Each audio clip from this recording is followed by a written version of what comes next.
बघा यांची पॅकिंग चालू आहे.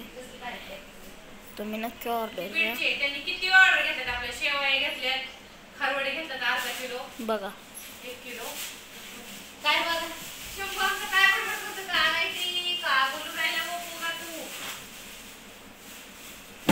हे जीवच पॅकिंग करून ठेवली जाऊ द्या.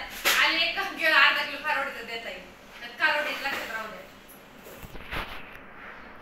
ती मी हे द्यायचं होतं मला एकच केलं आपण ज्वारीच्या पापड्या आणि खारवडे.